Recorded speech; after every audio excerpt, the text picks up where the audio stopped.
And so as a leadership coach, and you must have experienced a lot of, or met a lot of people who have had certain issues in the workplace. Maybe the team is not responding, or there are some issues. Do you think it leads back to the leadership quality, or the leaders or the MDs or the executives of the organization in many ways? It always does. It always does. It's always a leadership issue. If there's a cultural problem, it is always, always, always flowing from the apex, because these things don't revert. They don't rise against gravity. Change doesn't rise against gravity like some sort of reverse osmosis. Change has to begin from top. So typically, what I've heard from ordinary leaders all my life is this: I wish I had a better team. I wish I had a better quality of people. Now, this is, if I may use crass word, plain nonsense. My own yardstick for when I look around has been that if you have 10% outstanding people, you should immediately start thanking whichever Lord you believe in. Usually the stack up is going to be about 10 to 15% excellent or outstanding people, 5% utter trouble creators, and everybody in the middle is looking to you for leadership. Correct. And that is what your role as a leader is. Right? You got to play the game with the cards that are dealt to you, and you just can't keep cribbing about the deck. So that's how it is. This is the number one flaw I've seen in leadership, that instead of taking accountability of who the people they have, they start moaning and they start cribbing as if that's going to change anything. Right? So in other words, they are putting the locus of control onto those people. They are saying, you guys have to change, only then the world will change. It's not my role. Whereas people with good self-esteem always start from inside, and they know they have to change. So it comes across that this leadership quality is also that they are comfortable in the way they are. They're willing to admit mistakes, and they're open to communication from their team members as well, from the people that they work with. But from another angle, how would you say the millennials are responding in this current situation in the workplace? Do you feel their self-esteem has taken a hit, especially, the workplace has changed, the dynamics have changed, and maybe there's a lot more pressure from home as well? I often tell my friends that while I consider that I come from a generation that is truly blessed, that we lived in a time when we saw internet, things became better and easier. On the converse, the millennials, I think, are facing far greater challenges than we ever did.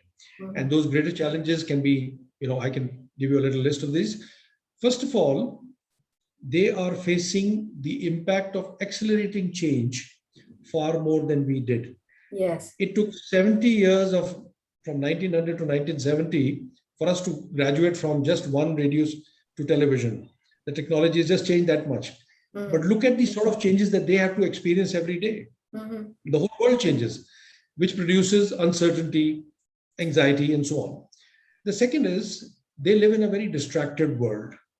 Social media has created a lot of issues related to self-esteem, because there is comparisons, there is also perfectionism, expectations of themselves and others, disappointments within when they cannot reach their own expectations. Self-esteem is constantly taking a hit in this era, actually. Absolutely. And I'm so glad that you devoted a full chapter to in your book regarding social media. I'm again going to open it because I put some bookmarks. You said the main one, that it is addictive. All right. I am quite convinced that just as the world woke up to the effects of liquor and drugs, very shortly we are going to be dealing with this addiction if we are not already dealing with it. Yes. There's a huge distraction. And the answer to this, as you've given it, you've written, just like we prepare ourselves before a meeting, we should mentally prepare ourselves before checking social media. In other words, mindfulness might become the answer to mindlessly plunging into this great big void looking for some happiness, joy, or gems, which Hmm. we're never going to Likes, find. likes, clicks, all of Likes. that. Yeah. So this distracted world that the millennials live in is also the world of love me, like me. Hmm. We are looking for likes from complete strangers who are never Yeah. going to cross our paths and maybe not even be worthy of doing this to us. Mhm. But for some reason, and the social media, those of us who have watched this great documentary of social media on Netflix, the, the social media companies are more and more kind of seducing us into this vortex. Yes. When you look at WhatsApp, for example, say I send you a message, and the Mm. next thing I say, Shobha is typing. It's just to make sure I don't go away. Yeah. Then I just To wait and see what is she typing next, or what what is is she he typing? typing next. It's a clever ploy, but it's just Right.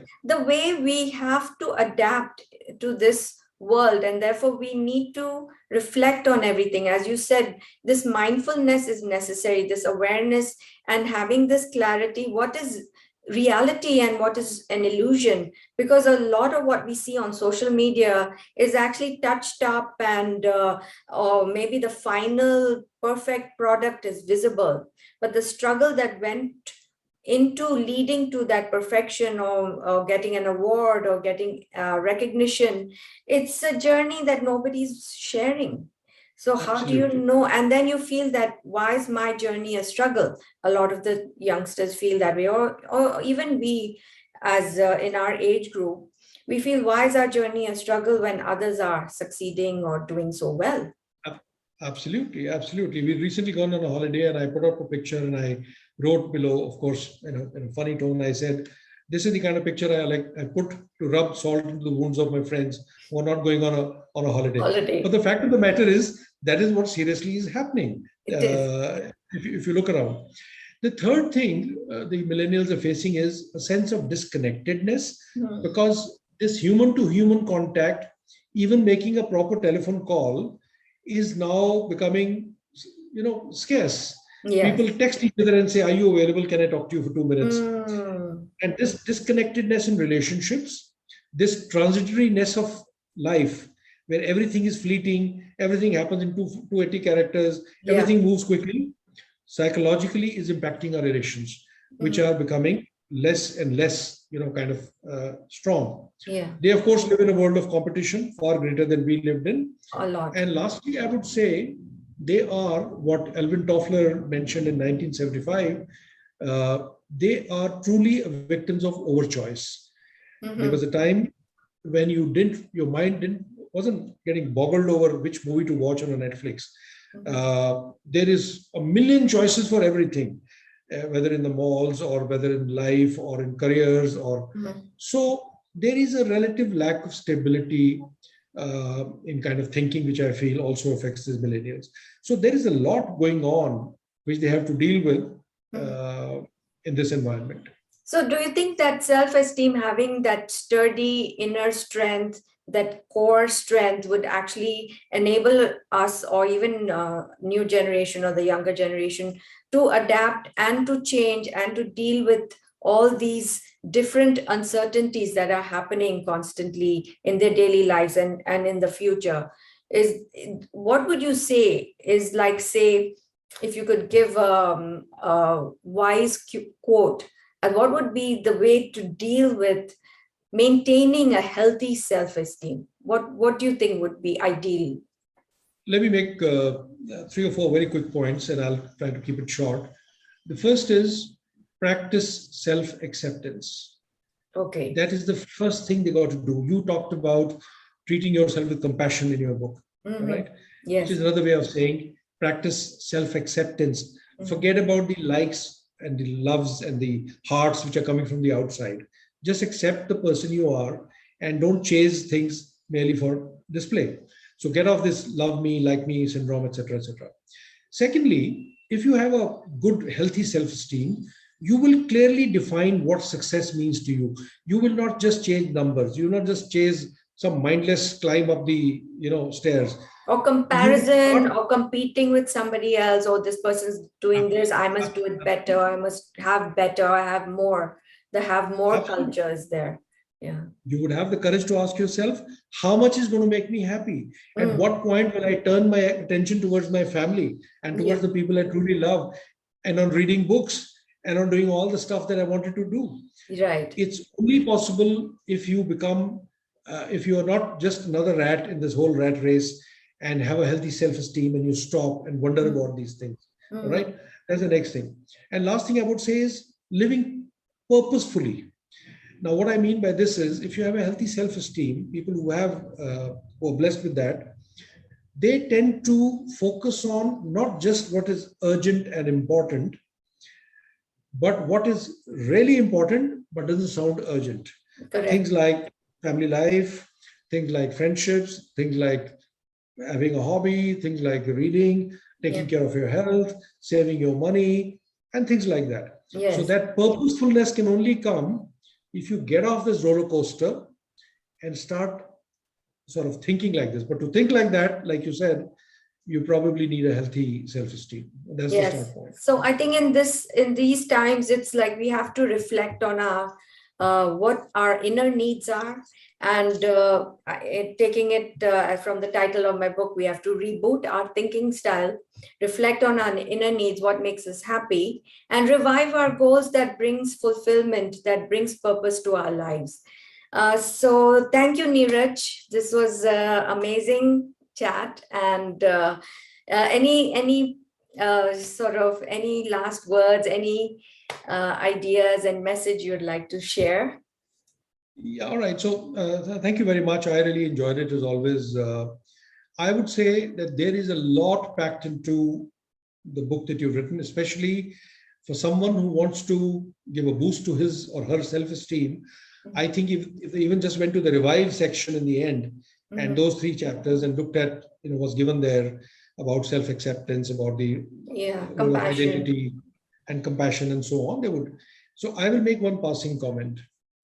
I think if you wish to do this, if you wish to become better in your own lives, one core issue that cannot be forgotten is take responsibility for what you do and your actions. Too many people blame the rest of the world for what's going on with them. By extension of that logic, if the controls are with the world, if your wife or your husband or your in-laws or your boss or whoever has to change first, and only then you will find joy, then forget it. Yeah. But the moment you say, no matter what the circumstances, to build my own self-esteem, I am responsible, I am going to do that. And that is going to be really the first good, great stepping stone. So that's my passing comment. Thank you. That's a very powerful message. Thank you very much, Neeraj. Very happy chatting with you. And once again, thank you for sharing your insights and in the book as well as now. Thank you very much. Thank you. It's a great pleasure. Thank you.